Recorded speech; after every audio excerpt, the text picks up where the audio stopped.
Hey guys, this is the first time I'm pairing these JLab GO Air True wireless earbuds to my Galaxy Note 9, but this should work for any phone, but definitely any Android. So on Android, you just go ahead and put your finger up top, swipe down, and this gives you like options here. Wi-Fi, you see, you can like turn off your sounds. Here's Bluetooth. So what you want to do is you want to select Bluetooth so that it's highlighted, and you'll get this menu of things that have been synced before. So these are my old earbuds. They're toast. So what we need to do is first we need to take the earbuds out of their charging case. And as we do that, we'll see that one of the earbuds, there are these little lights on the inside, and one of them will start blinking. And it's this one. This one's blinking right here.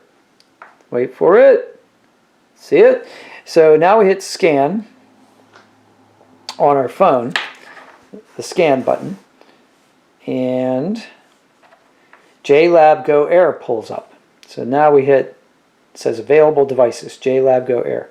So go ahead and hit that, and it says pairing. We can see that this is still blinking. Trust me, it's blinking. Doesn't look like it's blinking, but it is. See it now? Yeah, you can see how it's blinking. And it says, okay, Bluetooth pairing request. Pair with JLab GO Air. You can hit cancel at this point if you don't want to do that, or you can hit OK. And I'm going to hit OK.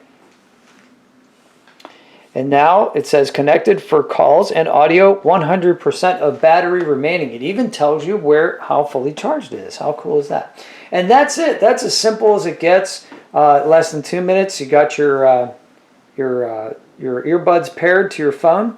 If you have any questions, go ahead and put them in the comments. And yeah, that's it. Have a great day. See if you can help somebody. I hope this helped you. Take care.